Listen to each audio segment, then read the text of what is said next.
What's up guys, my name is Little Will from Team 44252A, and I'm here to explain the robot in 10 hours that I made here. So this is a robot I made over 3 days, but with a total of 10 hours throughout school days, because I only spent a couple hours a day. But here it is. Anyway, the objective of this robot was to complete every single task of the game, somewhat simply, and try to do it as efficiently as possible.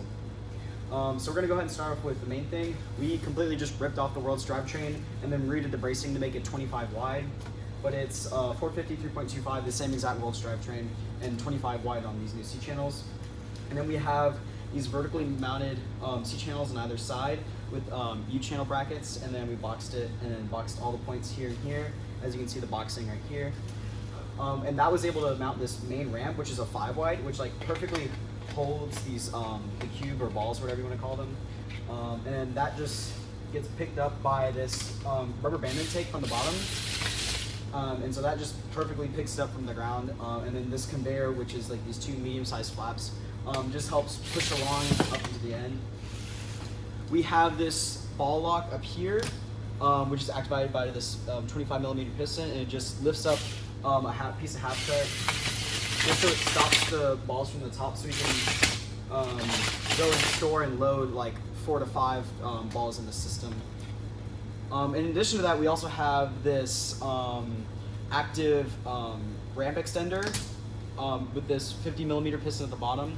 And what this does is allows us to come over to medium-sized goals, which I'm going to go ahead and show you over here, or like the tall like wall goals. And so I'll go ahead and just kind of demonstrate the bot working. So actually we have to lower the thing first. So we'll lower that. Not that. We'll raise that back up. That's the secret sauce for later. But we lower the ring lock, and then we raise the ramp extender, and then we can go and score into these medium goals over here. And so we lower the ramp extender so we can score onto these middle posts, or these middle troughs, I guess. And so that ramp is just short enough so the balls can just kind of fall into that medium one. There you go. And then we can also just use the intake and just score onto these ground troughs here too. So that's the robot basically being able to score on every single trough. So you might be asking, what's this mechanism on the front here, and how are we going to be able to like match load out of the stations? And this was actually what like 4 of the hours of the robot in 2-3 days was, which was this match loader. So originally we wanted to do here, I'll move it back here. Originally we wanted to do side rollers, and we were going to mount them out here and make them pivot in and out, just so when they're out, we could use it for like ground intaking, and we could just kind of funnel them in, but we could close them to wrap around the match load bar. But that didn't fit because when it was swinging in, these were gonna hit the C channel. And we also thought of like a under roller with like a counter roller at the bottom here, and it would just kind of pull them out. But I posted both those concepts on YouTube Shorts actually.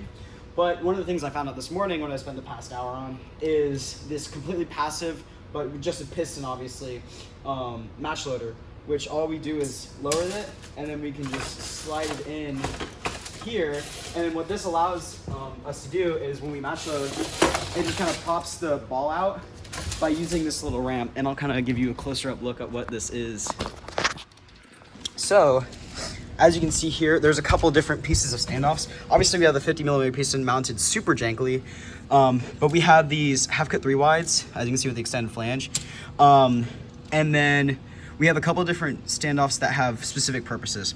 So this standoff right here is for when we're going into match load. If there's already balls in there, what it does is that it'll kind of just push up this ball, and it'll kind of flick it up over top, just so we can get the mechanism under. I'll kind of show it off again. So it's kind of acts like a little wedge basically. And this is the scraper mech, by the way. Or I guess whatever you guys want to end up calling it. I know Vex people, but I'm calling it the scraper, just kind of like the turning point name of the scrapers. So we come in and just kind of push it up. and obviously the bot will have it. And then what these standoffs do is that it props up the ball, and then once the match load, the sweeper is in there, or the scraper, it'll like just kind of let the ball slide in, and then we can come in with our intake and just pull it out. And so you might be asking what these standoffs are for. When like we very first like started making it, the ball would like tend to like fall into this like pocket right here, and then it would hit the sprocket and get stuck. But this just makes sure that the ball can't like deviate too far left and right, and it's just kind of kept centered. And yeah, so I'll kind of try to show it off doing it well. Obviously it's like very poorly tuned, but it works obviously.